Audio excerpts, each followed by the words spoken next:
Hey guys, so this is a crash course on modern history. तो prelims perspective से जो भी important details है मॉडर्न हिस्ट्री के वो सब हम इसमें कवर करेंगे.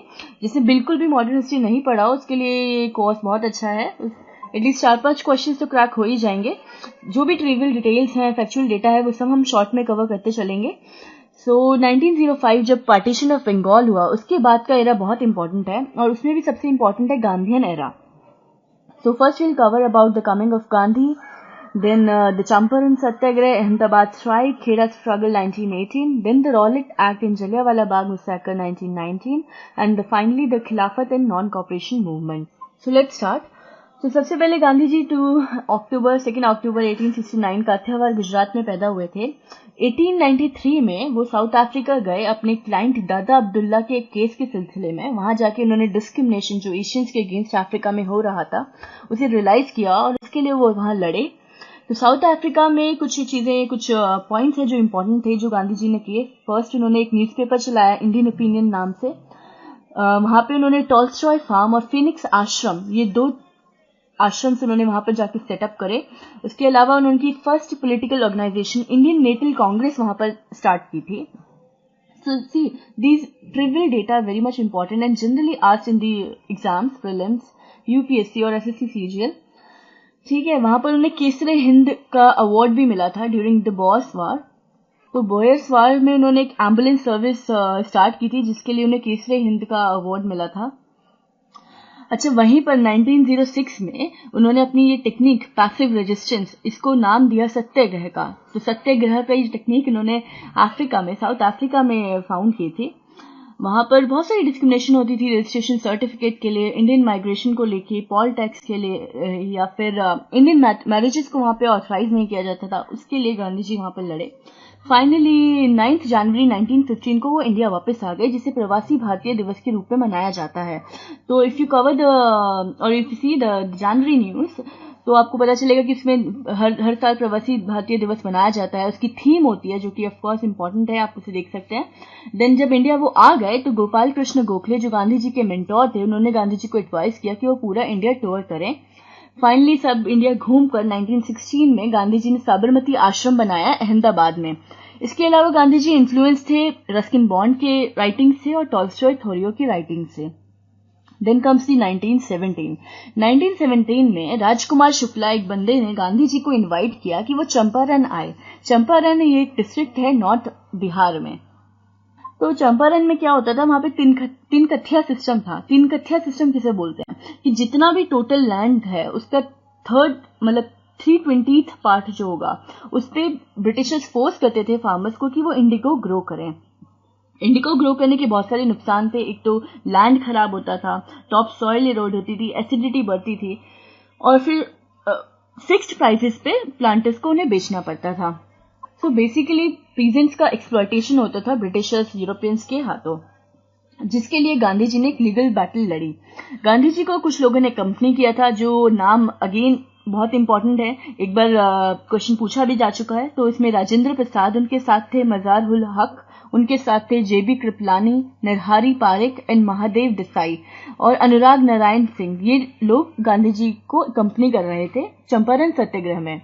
इसके अलावा इसी टाइम पे गांधी जी को बापू का नाम मिला था. सुभाष चंद्र बोस ने गांधी जी को बापू का नाम दिया था और रविंद्रनाथ टैगोर जी ने महात्मा का नाम दिया था गांधी जी को. ठीक है, तो फाइनली हुआ यही था कि पहले तो ब्रिटिशर्स ने मना किया कि आप क्यों बोल रहे हो. फाइनली एक उन्होंने इंडिगो कमीशन बनाया, उसमें गांधी जी भी पार्ट थे, और फाइनल नेगोशिएशन करके कंपनसेशन दिया पीजेंट्स को 25% का, जिसके लिए ब्रिटिशर्स भी अग्री हो गए. बेसिकली ये था कि जर्मनी में सिंथेटिक डाई उस टाइम तक आ चुकी थी, तो इंडिगो कल्टीवेशन की वैसे भी जरूरत नहीं थी, इसलिए ब्रिटिशर्स मान भी गए थे. Then comes the 1918 Ahmedabad strike. अच्छा, अभी जो हमने चंपारण सत्याग्रह पढ़ा वो तो इंडियंस और ब्रिटिशर्स के बीच की लड़ाई थी. अब जो अहमदाबाद स्ट्राइक है ये जो इंडियंस जो मिल में काम कर रहे हैं लोग, वर्कर्स और कैपिटलिस्ट के बीच की लड़ाई थी. तो यहाँ पे वर्कर्स प्लेग बोनस के लिए लड़ रहे थे. तो गांधी जी ने एडवाइस किया वर्कर्स को कि वो स्ट्राइक पे चले जाएं. साथ में वो लोग तो पहले 50% का इंक्रीज मांग रहे थे वेज में। गांधी जी ने कहा नहीं चलो ठीक है 35% का वेज डिमांड कर लो, पर वायलेंस कुछ यूज मत करना। तो गांधी जी के कहने पर स्ट्राइक पे वर्कर्स चले गए। तो this was the first hunger strike done by Gandhi ji. So hunger strike मतलब फास्ट इनटू डेथ। और इसमें गांधी जी की मदद अनुसुईया बहन ने भी की थी। अनुसुईया बहन एक मिल ओनर था, अंबालाल साराभाई, उसी की बहन थी, उसने भी गांधी जी को सपोर्ट किया था। उसके बाद गांधी जी ने अहमदाबाद टेक्सटाइल लेबर एसोसिएशन भी फाउंड की। नेक्स्ट कम्स द 1918 में ही खेड़ा सत्याग्रह हुआ था। So this is the first मतलब somewhat like non cooperation movement. तो इसमें क्या था कि 1918 में ड्रॉट पड़ा था। तो रेवेन्यू कोड के हिसाब से अगर यील्ड जो है वो 1/4 से कम है तो फार्मर्स को रेमिशन दिया जाएगा, लेकिन गवर्नमेंट में एज यूजुअल डिनाई कर दिया। तो गांधी जी ने ये एडवाइस किया फार्मर्स को कि उन्हें रेवेन्यू रोक लेना चाहिए, मतलब वो रेवेन्यू जमा ना करे गवर्नमेंट को। तो एक तरीके से नॉन कॉपरेशन टाइप था। तो याद ये रखना है कि इसी दौरान मतलब खेड़ा सत्याग्रह के दौरान सरदार पटेल और इंदुलाल याग्निक ये दोनों गांधी जी के फॉलोअर्स बने। फाइनली आउटकम ये निकला था कि जो भी लोग अफोर्ड कर सकते हैं पे करना वो पे करें, और जो नहीं कर सकते वो ना करें, उस साल के लिए उसके अगले साल के लिए। तो ऑब्वियसली कौन पे करेगा अगर ऑप्शन दिया जाए तो। खैर गांधी जी का सपोर्ट और भी कुछ लोगों ने किया था इसमें, जैसे नरहरि पारेख, मोहनलाल पांड्या और रविशंकर व्यास। इन 3 लोगों ने भी गांधी जी को सपोर्ट किया था। बट मेन चीज यही है याद रखने वाली कि सरदार पटेल और इंदुलाल याग्निक गांधी जी के फॉलोअर्स बने खेड़ा सत्याग्रह के दौरान। Then comes the Rowlatt Act of 1919। तो रॉलेट एक्ट को ब्लैक एक्ट भी कहा जाता है, या फिर इसका पूरा नाम एक्चुअली है anarchical and revolutionary crimes act. Okay तो defence of India regulation act 1915 के जो इमरजेंसी मेजर्स थे जो वर्ल्ड वॉर फर्स्ट में गवर्नमेंट लेके आई थी, उसके जो इमरजेंसी मेजर्स को इसको इनडेफिनेटली एक्सटेंड करने के लिए रॉलेट एक्ट लाया गया था। पर्पस क्या था? यही था कि प्रेस को कर्ब करें, किसी को भी डिटेंशन में डाल सकती है। तो ये रॉलेट एक्ट जो था वो सर बिडनी रॉलेट के नाम पर था। ठीक है, इसमें मतलब अगर गवर्नमेंट किसी भी बंदे पर शक कर रही है टेररिज्म के लिए तो उसे बिना किसी ट्रायल के 2 साल तक के लिए जेल में डाल सकती है। तो इसके अगेंस्ट गांधी जी ने सत्याग्रह किया और फर्स्ट मास स्ट्राइक थी ये। मैसिव हड़ताल हुई 6 अप्रैल 1919 को। ऑफिशियली ये 6 अप्रैल 1919 को लॉन्च हुआ, हालांकि पहले से सत्याग्रह चल रहा था। तो फिर 13 अप्रैल को जलियांवाला बाग मैसेकर हुआ। अच्छा, इसी दौरान ये रॉलेट एक्ट सत्याग्रह के दौरान 2 लोग सत्यपाल और सैफुद्दीन किचलू, इन दोनों को गवर्नमेंट ने मतलब ब्रिटिश ने अरेस्ट कर लिया। तो इसके लिए प्रोटेस्ट करने के लिए बहुत सारे लोग जलियांवाला बाग जो कि पंजाब में है वहां पर इकट्ठे हुए प्रोटेस्ट करने के लिए। ऑब्वियसली नॉन प्रोटेस्ट मतलब नॉन वायलेंट प्रोटेस्ट था, सब प्रोटेस्ट कर रहे थे। तभी जनरल डायर ने उस पार्क की जो एक ही एग्जिट थी उस पार्क की, उसको ब्लॉक करके वहां फायर करना शुरू कर दिया, जिसकी वजह से बहुत लोगों की जानें गई। फाइनली 18 अप्रैल 1919 को गांधी जी ने मूवमेंट विड्रू करी। इसी के प्रोटेस्ट में रविंद्रनाथ टैगोर ने भी अपना नाइटहुड जो उनको मिला हुआ था, तो उनका टाइटल नाइटहुड इन्होंने रिनाउंस कर दिया था प्रोटेस्ट में जलियांवाला बाग मैसेकर के लिए। अच्छा, वन मोर पॉइंट, 10 अप्रैल को मार्शल लॉ इम्पोज हो गया था। ठीक है, अच्छा, इसी के प्रोटेस्ट जब बहुत लोगों ने प्रोटेस्ट किया तो हंटर कमीशन बिठाया गया, गवर्नमेंट ने हंटर कमीशन बिठाया गया जिसका हेड लॉर्ड विलियम था। 1920 मार्च की बात है ये, जिसे व्हाइट वॉश कमीशन भी कहा जाता है। व्हाइट वॉश कमीशन क्यों कहा जाता है? क्योंकि इस कमीशन ने जनरल डायर की गलती मानने के जगह उसको सपोर्ट किया, जस्टिफाई किया जनरल डायर के किए हुए काम को। तो इससे और भी ज्यादा लोग भड़क गए। फाइनली फिर 1920 की बात करें, 1919 से 22 की बात है ये। इस दौरान खिलाफत और नॉन कॉपरेशन मूवमेंट आई थी। तो खिलाफत का बैकग्राउंड यही है कि देखो, फर्स्ट वर्ल्ड वॉर के टाइम पे टर्की, जर्मनी और ऑस्ट्रिया लड़ रहे थे ब्रिटिश के साथ, और जब ब्रिटिश जीतने लगा तो जो टर्की के सुल्तान थे कैलिफ, उनकी पावर रिड्यूस होने लगी, तो जिसकी वजह से सारे मुस्लिम्स नाराज थे। और खिलाफत कमेटी 1919 में खिलाफत कमेटी बनाई गई, जिसकी लीडरशिप थी अली ब्रदर्स के पास। अली ब्रदर्स कौन थे? शौकत अली और मोहम्मद अली। तो these 2 names are very much important. इसके अलावा हकीम अजमल खान, अब्दुल कलाम आजाद और हजरत मोहानी, इन लोगों ने मिलके खिलाफत कमेटी बनाई थी, मेन अली ब्रदर्स थे, ठीक है। फिर फाइनली ऑल इंडिया खिलाफत कॉन्फ्रेंस भी हुई थी नवंबर 1919 में दिल्ली में। तो गांधी जी ने देखा कि ये बहुत सही मौका है, मुस्लिम्स भी ब्रिटिशर से नाराज हैं, तो उन्हें भी नेशनल मूवमेंट में शामिल करने के लिए, और सितंबर 1920 में एक स्पेशल सेशन बिठाया गया कैलकाटा में। जनरली तो दिसंबर में सेशन होता है, लेकिन सितंबर में सेशन बिठाया गया, स्पेशल सेशन, जिसमें लाला लाजपत राय प्रेसिडेंट थे। कांग्रेस ने इस सेशन में सपोर्ट किया खिलाफत मूवमेंट को along with the non cooperation movement. Finally जब दिसंबर में एक्चुअल सेशन हुआ, नागपुर सेशन, उसमें मोतीलाल नेहरू, जिसमें जो प्रेसिडेंट थे उस टाइम पर, उन्होंने इसको रेटिफाई किया। तो खिलाफत movement along with the non cooperation movement start हो गई, लॉन्च हो गई। सारी विदेशी चीजों का बॉयकट किया गया, फॉरेन स्कूल्स, ब्रिटिश के स्कूल्स, कॉलेजेस, लॉ, कोर्ट्स, सबको बॉयकॉट किया गया और स्वदेशी को प्रमोट किया गया।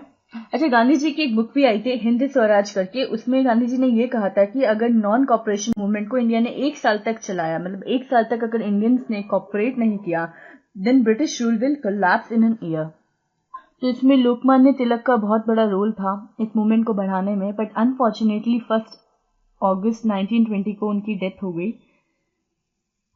तो लोग बहुत ही उत्साहित थे, उन्हें लगा कि 1 साल में अब इंडिपेंडेंस हमें मिल ही जाएगी।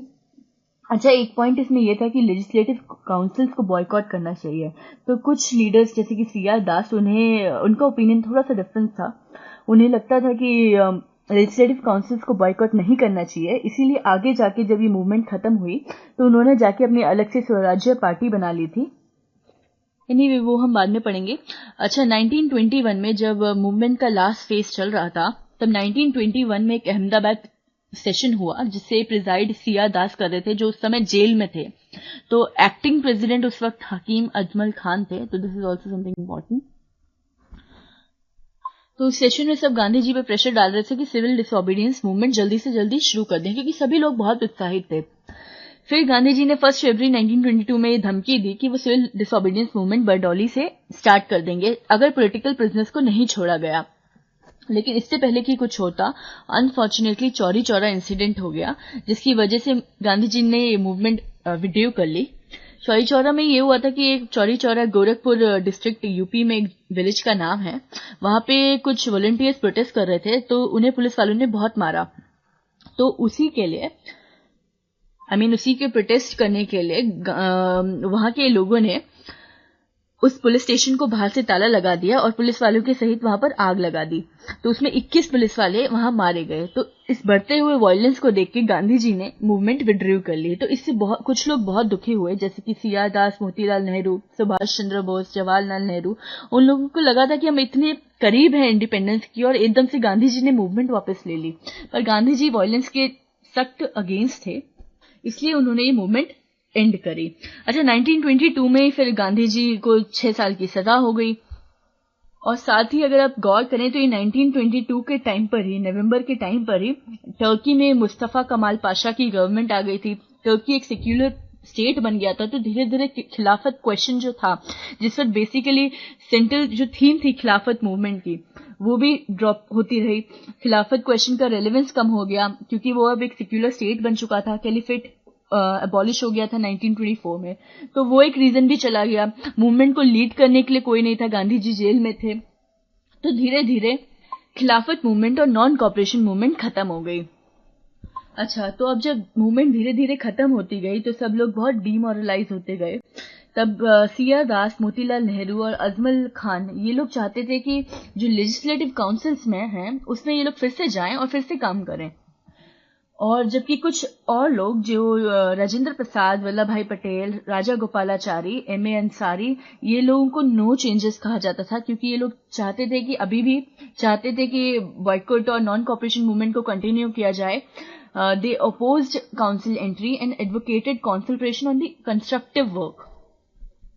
तो ये थोड़ा सा difference of opinion within इन कांग्रेस। तो 1922 में जब गया सेशन हुआ तब ये डिफरेंस ऑफ ओपिनियन सामने आया और सी.आर. दास और मोतीलाल नेहरू ने रिजाइन कर दिया और अलग से अपनी जाके स्वराज्य पार्टी बनाने की बात की। कांग्रेस खिलाफत स्वराज्य पार्टी बनाने की बात की। पर 1923 में ये देखो, दोनों पार्टी समझती थी कि जैसे कि 1907 में जब पार्टीशन ऑफ बंगाल के बाद सूरत स्प्लिट हुआ, मॉडरेट्स और एक्सट्रीमिस्ट अलग अलग हुए, तो कितना भारी नुकसान झेलना पड़ा था। तो ये सब बातों को ध्यान में रखते हुए एक नेगोशिएशन हुआ कि स्वराज्य पार्टी, स्वराजिस्ट जो लोग थे, जो लोग चाहते थे कि वो लेजिस्लेटिव काउंसिल में जाएं और इलेक्शंस कॉन्टेस्ट करें, वो विद इन कांग्रेस रहकर इलेक्शंस कॉन्टेस्ट करेंगे। और 1923 में उन्होंने इलेक्शंस लड़े भी। और 1924 में फरवरी 1924 में गांधी जी हेल्थ ग्राउंड्स पर जेल से रिहा हो गए और वापस आ गए, और आगे की कहानी स्टार्ट हुई, जिसे हम नेक्स्ट वीडियो में कवर करेंगे। तो 1920s ये टाइम था जब रेवोल्यूशनरी टेररिज्म राइज हुआ, सोशलिज्म और कम्युनलिज्म जैसी चीजें आई। 1927 में साइमन कमीशन आया, 28 में फिर मोतीलाल नेहरू की नेहरू रिपोर्ट आई, Jinnah's 14 points and civil disobedience movement and so on. तो ये सब हम नेक्स्ट वीडियो में कवर करेंगे। So guys, if you like the video, please hit like, comment and subscribe. Thank you.